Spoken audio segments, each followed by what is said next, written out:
Oke, selanjutnya kita beranjak ke acara berikutnya ya, bapak-bapak, ibu-ibu ya, yang sudah hadir di sore hari ini di majelis yang mulia ini. Setelah kita acara yang pertama tadi santunan dan pembagian bingkisan untuk adik-adik kita, yang selanjutnya kita ke acara yang kedua, acara inti kita, yaitu acara tausiah yang mungkin nanti akan disampaikan oleh Kang Zain. Temanya pada sore hari ini adalah smartphone vs smart parent. Nah, mungkin temanya agak-agak ini ya Pak ya, agak-agak kok kurang nyambung dengan suasana Ramadan gitu. Jadi tema ini kita ambil kemarin dari bapak-bapak pengurus. Latar belakangnya memang karena pengurus di sini atau warga Mutiara Cagar Alam ini rata-rata generasi milenial, Pak Ustaz. Jadi bapak ibunya itu generasi milenial. Nah, anak-anaknya ini adalah generasi Gen Alpha kalau orang bilang gitu kan. Jadi generasi terkini yang masih umur-umur ya lahir di atas tahun 2010. Jadi tentunya kita tentunya tantangan ke depan pasti kita yang bapak ibu rasakan adalah anak-anak kita ini nggak bisa tidur kalau nggak pegang gadget dulu gitu kan. Kalau nggak lihat YouTube gitu nggak mau tidur. Nah makanya di sini kita mengambil tema ini, jadi smartphone dengan smart parent. Jadi bagaimana caranya untuk anak kita itu lebih mencintai orang tua dibandingkan dengan gadgetnya gitu. Ya mungkin nanti lebih paparannya yang lebih mendalam, wawasan yang lebih luas akan disampaikan oleh Kang Zaini. Jadi nanti kita ada waktu sekitar mungkin sampai pukul 17.30 mungkin nanti ya ya. Jadi nanti setelah ada tausiah dari Ustadz, nanti kita akan ada sesi tanya jawab kira-kira 15 menit dari Bapak Ibu. Kemudian nanti kita akan tutup dengan doa. Baik, untuk waktu dan tempatnya kami persilahkan.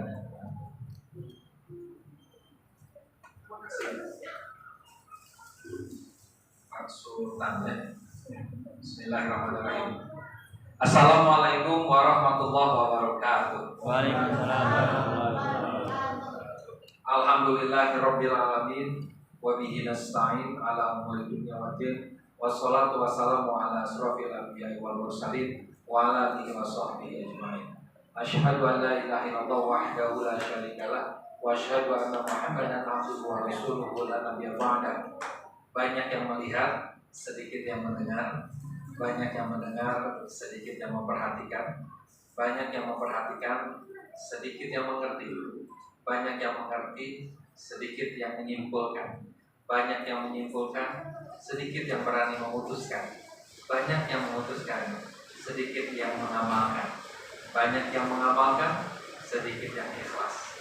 Banyak yang ikhlas, sedikit yang tetap ikhlas ketika kesulitan, ujian, pandemi, cobaan menimpa kehidupannya. Jadi walaupun saya perhatikan di sini sebagian wajahnya penuh dengan cobaan, ya, semoga tetap ikhlas ya. Amin ya robbal alamin. Segala puji bagi Allah yang telah mempertemukan kita hari ini di suasana yang alhamdulillah hujan turun. Ini tanda-tanda rahmat Allah. Jangan fokus ke berisiknya, tapi fokus ke rahmatnya, biar terasa nikmatnya. Dalam setiap peristiwa pasti ada titik terang.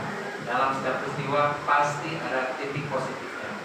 Mudah-mudahan dengan turunnya hujan ini pengajian kita betul-betul dirahmati oleh Allah Subhanahu wa taala. Amin. Salawat dan salam semoga tetap tercurahkan kepada junjungan kita Nabi Muhammad sallallahu alaihi wasallam serta keluarganya, sahabatnya, pengikutnya hingga akhir zaman. Semoga kita termasuk umat beliau yang bisa istiqomah mengikuti langkah-langkah beliau sampai tuntas ke surga nanti. Kalau mengikuti langkah-langkah Nabi, sampainya insya Allah ke surga. Kalau mengikuti langkah-langkah setan, sampainya ke neraka. Nauzubillahi ya, insya Allah ya. Terima kasih kepada Kang Yadi ini langsung ya. Sebagai Kang Yadi sebagai apa nih TKN ini? Tuanya. Oh, sebagai ketua dan ustadz ya di sini ya, masya Allah ya. Alhamdulillah, terima kasih kepada Kak Yani yang telah mempersilahkan untuk hadir di sini ke perumahan Mutiara Cagar Alam 2 ya. Alhamdulillah. Terima kasih ya yang sama-sama kita hormati. Ada Bapak RT ya, Pak Fahmi tadi ya. Betul ya, mana tadi lupa saya. Ada keluar ya, pakai ini sama masker ya. Terima kasih juga ada Pak Sekel ya, ada tadi Pak Ali ya, ada bapak-bapak ibu semua yang hadir ya, ada adik-adik juga ya. Terima kasih, mudah-mudahan pertemuan kita hari ini bukan hanya di sini, tapi juga Allah pertemukan kita di surga nanti. Amin. Amin. Ya.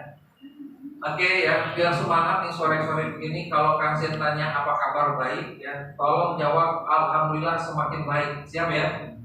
Biar sugar gitu ya. Ya, siap ya. Apa kabar baik? Alhamdulillah. Baik. Ya, kalau Kang Sen tanya sehat, jawabannya alhamdulillah semakin sehat ya. Apa kabar sehat? Alhamdulillah semakin sehat. Bahagia? Alhamdulillah semakin bahagia. Lapar? Lapar mana? Oh, kamu tahan ya. Oh, udah full. Dari pertama kali Ramadan sampai sekarang belum batal. Belum. Kalau Ustadz setiap maghrib batal. Betul ya? Oh iya. Ya. Masya Allah, tabarakallah, full keren ya. Baik, tema kita hari ini adalah smartphone versus smart parent. Bagaimana caranya agar anak lebih mencintai kedua orang tuanya dibandingkan gadget dan teman-teman mabarnya, main barengnya. Tapi cara paling penting sebelum diuraikan cara yang lain, apakah orang tuanya lebih cinta gadgetnya atau anaknya? Nah begitu. Ya. Karena nggak bisa ini berlaku kalau orang tuanya ternyata masih lebih mencintai gadgetnya dibandingkan anak-anaknya. Metode yang akan saya sampaikan di sini tidak akan berlaku selama orang tuanya masih mencintai gadgetnya dibandingkan anak-anaknya. Ketika anaknya ngajak ngobrol, orang teriak, ya entar. Ini tanggung. Nah itu sama ya. Berarti sarwana kalau kata orang Sunda, sama aja. Jadi teknik yang akan diterima Bapak Ibu hari ini dengan pendekatan hati hanya berlaku manakala Bapak Ibu sudah mampu mencintai anak-anaknya dibandingkan gadgetnya. Baik. Bismillahirrahmanirrahim. La haula wala quwata illa billahil aliyil azim. Izinkan saya memperkenalkan diri, nama lengkap Nunu Zainul Fuad. Biasa dipanggil Zain atau Kang Zain ya. Kenapa Kang Zain? Karena saya orang Sunda. Kalau orang Jawa kan Mas Zain ya. Orang Betawi Bang Zain ya. Kalau orang luar negeri ya Maher Zain ya. Oh Mister ya. Mister ya.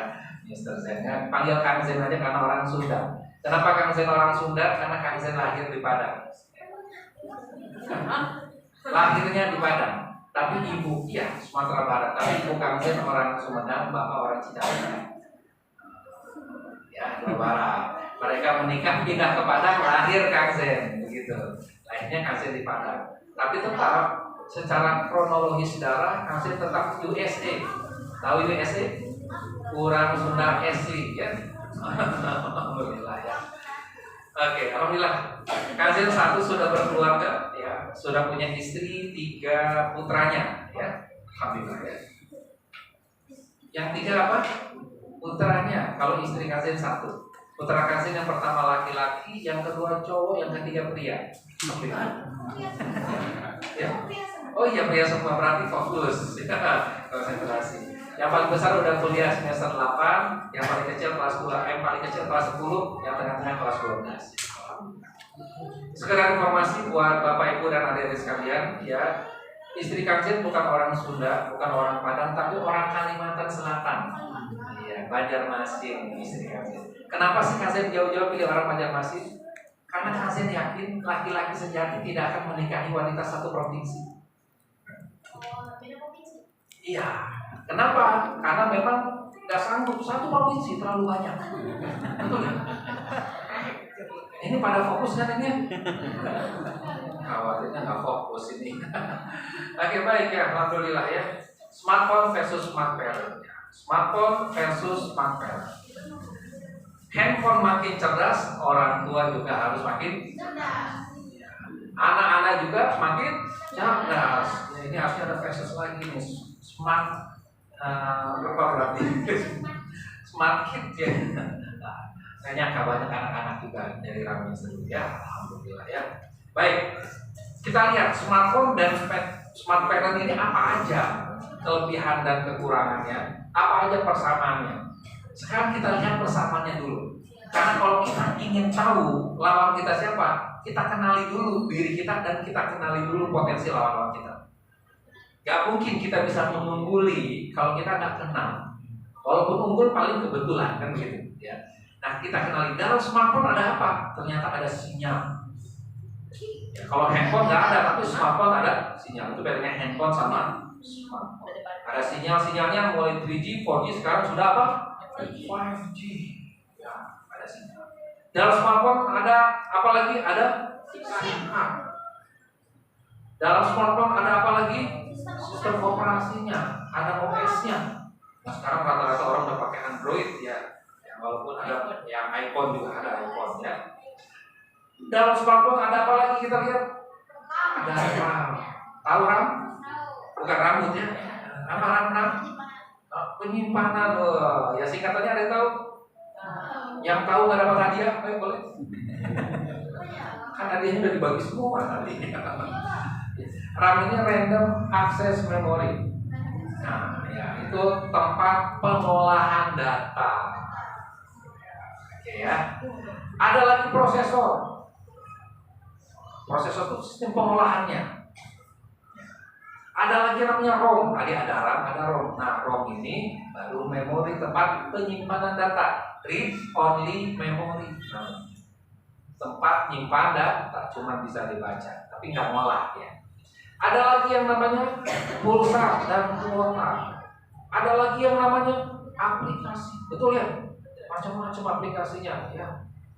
Ada aplikasi game, ada aplikasi game. Game online ada. Ada. Game online ya. Apalagi ada data, ada file di dalam smartphone. Ada apa lagi? Virus kadang juga suka datang. Kalau salah ngeklik kena virus, betul? Hati-hati. Jangan sembarangan klik ya. Apalagi dapat hadiah pulsa, klik ini Anda dapat pulsa gratis 20 giga. Percaya aja orang tuh aneh. Mudah sekali percaya, klik. Terus kamunya dibohongin dapat virus ya. Nanti kalau dapat yang itu nggak usah diklik ya. Nggak usah diklik ya. Masa orang ngasih hadiah tiba-tiba ya. Oke. Ada apa lagi? Baterai. Ada nggak baterai di smartphone? Ada. Ada apa lagi? Hardware, ada body, ada case. Ya. Software-nya itu tadi 1 sampai 10 itu software tuh kan di sini. Oke ya, baterai juga bagian dari hardware. Baik. Kita lihat, pantesan anak-anak doyan, senang, hobi dekat-dekat sama smartphone. Kunaon karena banyak fasilitas di situ. Nah orang tua punya nggak fasilitas yang bisa membuat anak-anak itu senang sama orang tua? Kalau di smartphone ada sinyal dan sinyalnya tergantung ada yang 3G, 4G, 5G tergantung kualitas smartphone, dan di smart parent ada yang lebih hebat dari sinyal sebetulnya. Namanya Go dan Sigmund. Itu keren banget. Ketika kita terkoneksi sama sinyal, ya, maka kita bisa download banyak hal. Apalagi kalau sinyal wifi ini sedang kuat-kuatnya, betul nggak? Download macam-macam. Sama kalau kita terkoneksi dengan Allah, kita zikrullah, kita bisa download ampunan Allah sebanyak-banyak. Bisa upload pahala Allah sebanyak-banyak. Kalau di smartphone ada SIM card, di smart parent ada yang namanya nyawa. Yang kalau smartphone nggak ada SIM card-nya kagak hidup, betul nggak? Ya, nggak ada nyawanya. Ya, harus ada nyawanya. Ya. Berikutnya, kalau di smartphone ada sistem operasi, di smart parent ada yang namanya Dinul Islam. Ini sistem operasi kita. Di smartphone ada yang namanya RAM, ruang pengolahan data. Maka di smart parent ada yang namanya kepala dan dada, yang bahasa Arabnya sodar. Sudur. Alam nasroh laka sodroh. Bukankah aku sudah lapangkan dadamu untukmu? Dada sini bisa bermakna depan, bisa bermakna atas. Ya. Nabi Musa berdoa ketika ingin menghadapi Firaun, Rabbi shrahli sadri. Ya Allah, lapangkanlah dada. Dada, sadri bisa lapangkanlah kepala. Ya, sadri itu bisa bermakna dada, bisa bermakna kepala. Ya. Dia dari sini ke sini ini sadri, sadri. Sadri itu kalau dalam terjemahan bebasnya artinya depan dan atas. Kemudian ada prosesor, berarti dalam diri kita ada yang namanya otak dan prosesor kita. Wah, berarti jangan sampai orang tua otak dan hatinya atau bahasa Arabnya kolbu. Jadi kolbu itu fungsinya untuk memahami dan merasakan. Fungsi dari kolbu. Dalam smartphone ada yang namanya memory ROM. Dalam smart parent ada yang namanya otak bawah sadar atau fuad, tempat menyimpan memori-memori. Fuad. Maka hati itu ada shoulder, ada kolbu, ada fuad. Ya. Fuad yang paling dalam, bawah sadar. Kalau dalam smartphone ada pulsa dan kuota, dalam smart parent ada apa kira-kira? Ada kesadaran dan cinta. Nah ini yang dimainkan. Kesadaran dan cinta ini yang perlu kita mainkan sebagai orang tua, ya. Agar anak-anak doyan bersama. Dan di smartphone ada aplikasi. Ini juga perlu dimainkan oleh orang tua. Di sini orang tua ada ilmu, ada komunikasi, ada amal. Kenapa aplikasi lebih menarik bagi anak-anak? Karena komunikasi orang tua sama anaknya kurang nyambung. Orang tua kadang suka nasihati, tetapi anak yang dinasihati belum siap dinasihati. Nanti ada tekniknya ya. Insyaallah kalau waktunya cukup. Insyaallah ya. Ada data, ada file. Ini ada data informasi, sama manusia juga punya data informasi. Ada virus, manusia punya virus kan? Ya. Hah? Sakit ya. Nah, kalau virus batin namanya apa? Virus batin. Pintar. Ada yang namanya dosa. Dosa itu ada yang aktif, ada yang pasif. Dosa aktif itu dosa yang jahil sama orang, zalim orang. Dosa pasif, dosa yang zalim ke diri sendiri. Banyak orang nggak sadar tentang dosa pasif. Contoh, dendam itu dosa. Tapi jahil orang cuma dendam aja. Kesel dosa, jengkel dosa, ya. Oke. Sedih aja dosa. Kalau sedihnya bukan karena Allah. Ada baterai tenaga. Di manusia juga ada yang namanya tenaga fisik.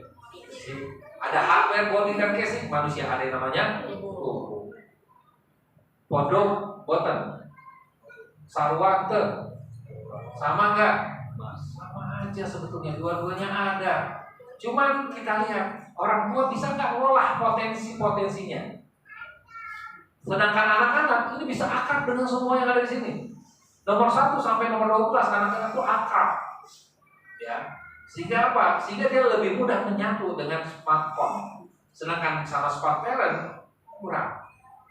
Nah, bagaimana kuncinya? Nanti kuncinya kita akan belajar hari ini di nomor 7 dan nomor 8. Kita sederhanakan nomor 7 dan nomor 8. Kesadaran, cinta, ilmu, komunikasi, dan amal ya. Karena di bawah semuanya panjang training, bisa training 3 hari ini kayaknya dibahas banyak ya. Oke, baik ya. Nah, dan kapasitas memori otak manusia itu bisa menampung 10 juta GB. Ini penelitian di Salk Institute California. Sedangkan handphone sekarang paling banter menampung berapa giga memorinya? 512 ada 512. Iya, ada ya. Wow, masya Allah. 512 GB aja sudah keren banget. Sedangkan otak manusia bisa menampung 10 juta GB. Oke, Bapak Ibu sekalian, ini prolog awalnya, ya. Sekarang kita lanjutkan. Pertanyaan sederhana, lalu kenapa banyak anak-anak yang lebih mencintai smartphone dibandingkan smartphone? Kan ini pertanyaan besar. Karena pertanyaan itu menyadarkan. Ini salah satu pertanyaan, 2 pertanyaan ini boleh jadi bekal kepada Bapak Ibu sekalian ya. Bapak Ibu kalau sedang marah, sedang sedih, sedang kecewa, kasih 2 pertanyaan ini ke diri Anda. Insya Allah marah, sedih, kecewanya cepat redanya. Apa itu pertanyaannya? 1, untuk apa? 2, untuk siapa? Misal sedang sedih, tanyakan ke diri Anda, untuk apa sih saya sedih? Itu langsung kesadaran langsung bangkit. Terus tanyakan lagi, untuk siapa saya sedih? Ketika kita tanya untuk apa dan untuk siapa, maka ketika kita sedih melihat kelakuan anak-anak kita, reda. Marah, mau marah sama anak-anak, mau kesel, mau marah, mau banting apa kek, banting handphone, banting laptop, misalkan ya, langsung tanya, untuk apa saya marah? Untuk siapa saya marah? Ketika kita bertanya seperti itu, hati kita cepat tenang. Karena bertanya itu Oke, ya, baik. Biar fokus, boleh tangannya diangkat dulu sebentar. Diangkat semuanya. Ya, oke. Ada diangkat semuanya. Oke, sekarang kepala. Ya, buka, tutup. Fokus. Ya, fokus. Buka, tutup. Oke, sekarang arahkan ke dagu, dipukul-pukul dagunya. Dagu di mana? Dagu. Aduh, banyak yang dagunya tidak. Ya. Kenapa dagu? Bapak, Ibu, adik-adik sekalian pindah ke jidat? Karena ternyata contoh itu lebih diikuti dibandingkan kata-kata. Maka jadi orang tua mau nggak mau bukan jago ngomong, tapi jago ngasih contoh. Begitu. Ini intermezzo ya, tapi bermanfaat. Baik, sekarang saya akan bertanya Bapak Ibu, Ibu-ibu juga yang di luar jawab ya, sambil ngasuh anaknya ya. Bapak-bapak yang di dalam jawab ya. Anak-anak kalau sudah jadi orang tua boleh jawab ya. Belum ya. Baik, pertanyaannya sederhana. Boleh jawab kita. Kira-kira kalau orang tua Anda seperti apa? Menurut Anda adalah orang tua yang menenangkan, atau menegangkan? Menyenangkan, orang tuanya menyenangkan ya? Oh, ini jawaban dulu ya. Mana? Kalau orang tua yang menenangkan, ciri-cirinya gimana kan? Nah, ciri-ciri banyak, cuma gampangnya gini ya. Kalau bapak pulang ke rumah terus anaknya nyambut, ayah pulang, itu berarti menyenangkan. Terus kalau disambutnya, alhamdulillah ayah pulang, itu berarti apa? Menenangkan. Kalau disambutnya, aduh si papa pulang, itu berarti apa? Tapi di sini orang tuanya menyenangkan semua ya. Ada yang suka marah-marah nggak orang tuanya? Tapi marah-marahnya menyenangkan ya? Oh iya. Oh ternyata luar biasa ya. Di sini orang tua kalau udah marah anak-anak senang ya. Masya Allah ya. Oke. Baik ya. Ini.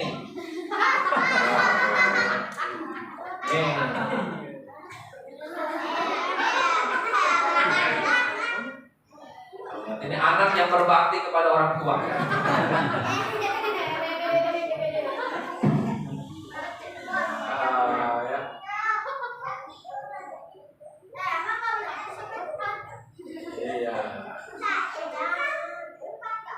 Ini kebaliknya ini ya, harusnya yang dorong. Tapi anaknya pengen karena sayang sama orang tuanya, kan orang tuanya menyenangkan. Ada yang pernah orang tuanya naik mobil didorong sama anaknya sih? Wah, di sini mah mobilnya bagus-bagus, nggak ada yang mogok ya. Kalau disuruh, nggak mau itu ya, maunya yang naik ayahnya ya, Masya Allah ya. Baik, sekilas aja ini mah ya. Nah, ini Kang Zen pernah masuk ke sebuah sekolah, lalu ngisi training di sana, dan guru-gurunya udah ngumpulin, ya, menyatakan anaknya ini menyatakan tentang orang tuanya. Ini sekolah ini SD kelas 6 kalau nggak salah, ya. Orang tua itu gimana menurut kamu? Ternyata kata mereka, ibu mah orangnya bawelnya, nggak sabaran. Kalau bapak ngorok mulu, susah dibilangnya boros. Nah, gitu. Itu pengakuan anak ya. Ditanya bebas ya. Silakan sebutkan tentang ibu dan bapak Anda tuh bagaimana ya. Ada lagi yang bilang suka memaksakan kehendak, itu ayah. Sering jadi pelampiasan kekesalan, itu sering salah paham terus marah-marah, itu sering banget nyuruh-nyuruh padahal bisa sendiri. Ayah. Yang salah siapa, yang disalahin siapa? Ayah dan ibu. Ya. Suara hati anak. Tapi di sini mah enggak, anaknya soleh-soleh ya. Ya, menyenangkan orang tua semuanya ya. Ini mah di tempat lain ya. Suka memaksa kehendak, tidak membebaskan anak dalam mengembangkan minat bakat. Memaksa anak untuk mengikuti arahan penuh ortu untuk masa depan walaupun anak itu tidak suka. Mama saya egois, suka mikir sesuatu tapi cuma sudut pandang dia aja. Suka banding-bandingin zaman sekarang zaman dulu. Dulu mah papa gak pernah naik online, dia memang suka marah-marah ya, nggak jelas padahal masa kecil selalu kurang percaya sama anaknya, overprotective. Nah, ini pengakuan. Itu di tempat lain, bukan di sini. Di sini mah soleh anaknya soleh soleha, ada soleh kayaknya, ada soleh soleha, ya. Ada bapak-bapaknya ada yang soleha di sini. Oh, soleh. Ya, saya juga Kang Zen, orang manggil Ustaz Zen, boleh asal jangan Ustazah ya. Baik, jadi mana yang lebih Anda pilih Bapak Ibu sekalian, Bu? Ya, Pak, ya mana yang lebih Anda pilih? Punya anak yang nurut tapi nggak punya pendirian, atau punya anak yang sulit nurut tapi berani memutuskan dan bertindak? Jangan kalian memilih ya. Bapak pilihannya apa nih kira-kira? Ibu apa nih? Ya. Nah, banyak orang pilihannya Kang Zen, saya mah pengen punya anak yang nurut tapi berani dan memutuskan bertindak. Digabungkan. Tapi pada kenyataannya kita lihat anak-anak yang nurut rata-rata dan punya pendirian, nurut sama orang tua, nurut juga sama orang lain. Makanya kaget lu di rumah nurut kok dia nakal di luar. Sebetulnya di luar bukan nakal, dia nurut sama orang nakal nanti gitu. Ya. Maka teman-teman sekalian, Bapak Ibu sekalian, gak apa-apa anak itu nggak nurut. Yang penting anak itu paham kenapa dia nggak nurut dan berani memutuskan. Ya. Tapi anak-anak boleh nurut, harus nurut apa nggak nurut? Nurut, ya betul ya. Nurutnya karena keputusan sendiri atau karena takut sama orang tua? Pinter. Soalnya saya jarang training parenting ada anak-anaknya. Jadi ditanya sekalian ya, keren ini anak-anaknya ya. Alhamdulillah ya. Menurut Anda Bapak Ibu sekalian, ini bertanya dulu. Anak itu lebih banyak memberi atau lebih banyak meminta?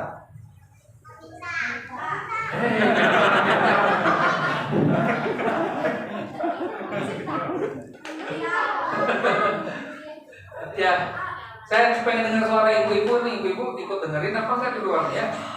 Bu, anak-anak ibu lebih sering memberi apa meminta, Bu? Meminta. Kalau bapak? Memberi. Minta. Oke ya. Nah, pertanyaan berikutnya ya. Saya tanya sama anak-anak deh, menurut Anda itu anugerah orang tua atau masalah buat orang tua?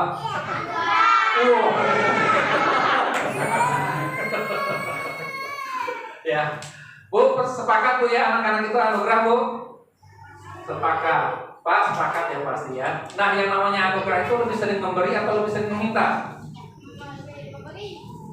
Nah, berarti kok beda jawabannya dengan yang tadi. Ini yang kadang-kadang kita tidak selaras antara pikiran dan perasaan. Pikiran kita anak-anak itu lebih sering meminta, tapi perasaan kita anak itu anugerah. Padahal pikiran dan perasaan itu harus selaras biar bisa happy jadi orang tua, biar bisa bahagia jadi orang tua. Ya, oke ya, baik. Jadi anak itu adalah anugerah. Nah, kita paham. Yang berikutnya pertanyaan bisa cepat karena waktunya terbatas. Kita harus mengatur diri sendiri sebelum mengatur anak-anak kita, ya. Ini kita lewat ya tentang sekolah lah ini mah kita lewat saja. Pendidikan itu tugas orang tua ya, bukan tugas sekolah sebetulnya. Sekolah hanya membantu ya. Oke. Nah, ini saya tanya kepada Bapak Ibu sekalian, Pak, Bu, menurut Anda anak-anak Anda itu sulit sekali untuk tumbuh dewasa atau membuat kedewasaan Anda semakin bertumbuh? Mindset ini yang perlu kita bangun. Kalau kita punya mindset yang nomor satu, stres jadi orang tua. Tapi kalau kita punya mindset yang nomor dua, maka kita akan bahagia jadi orang Oke, baik. Ini kita lewat karena saya tadi sampai 17.30 ya. Oke ya. Lewat. Nah, ini di sini. Kita percepat. Nah. Ya. Mana yang seharusnya lebih diprioritaskan? Memperbaiki akhlak anak-anak Anda agar Anda semakin mencintainya, atau memperbaiki cara Anda mencintainya agar anak Anda semakin baik akhlak?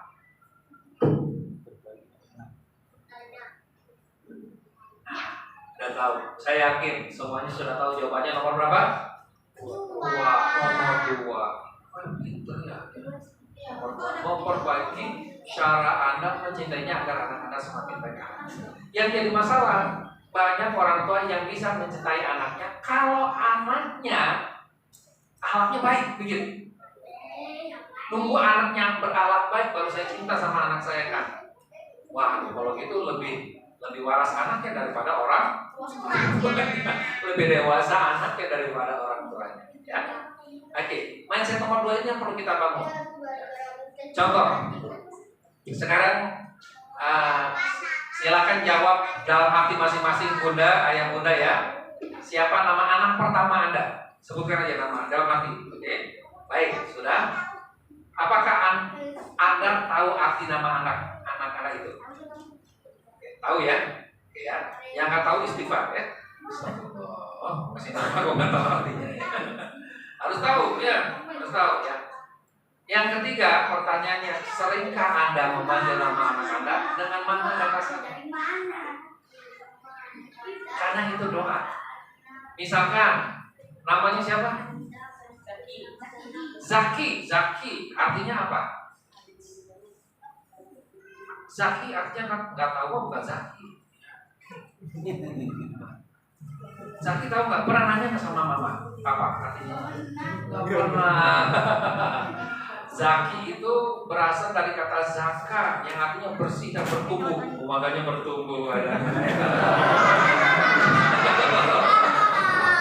Iya, tanya zakat itu artinya bersih dan bertumbuh. Ada zakat, jadi zakat fitrah ya dan sebagainya ya, zaki ya. Maka ketika ayah Zaki, maka di sini langsung doakan semoga anak saya selalu bersih dan bertumbuh secara baik. Memanggil dengan makna dan rasanya. Ada nggak yang sering melakukan itu? Manggil anaknya dengan maknanya. Maknanya dalam hati aja. Manggilnya Zaki, tapi di sini ada doa. Ya. Saya punya anak namanya Faisal, Hilmi, Afif namanya. Nama satu anak cuma 3 kata. Ya. Faisal artinya tegas, ya. Hilmi artinya toleran, Afif artinya lembut, kan begitu. Ya. Ketika saya kasih nama anak Faisal, Hilmi, Afif, lalu saya panggil Faisal, berarti saya pengen Afif itu semakin tegas. Hilmi berarti punya toleransi. Afif, kalau saya panggil Afif berarti dia semakin lembut. Dan ternyata saya panggil seperti itu ya, dengan makna dan sebagainya. Saya punya paham bahwa Faisal, Hilmi, Afif itu maknanya begini. Anak saya ditunjuk jadi ketua OSIS. Ketua OSIS kan di sekolah, di SMA. Artinya kan ketua OSIS harus tegas, harus toleran, harus lembut. Nama itu berpengaruh. Jangan sampai kita sudah kasih nama anak kita bagus-bagus, tapi nggak ada panggilan dengan penuh sayang, nggak ada rasanya. Ya, oke ya.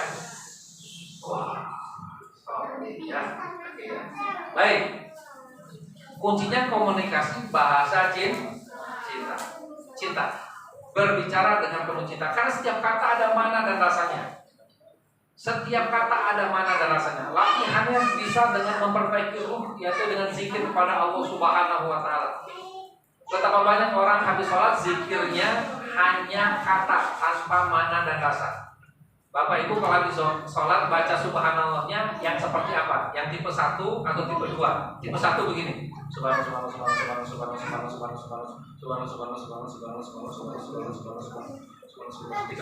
yes. Tipe 1 ya. Ada makna dan rasanya di situ? Atau tipe 2? Subhanallah. Tipe pertama apa kedua rata-rata di sini bacanya?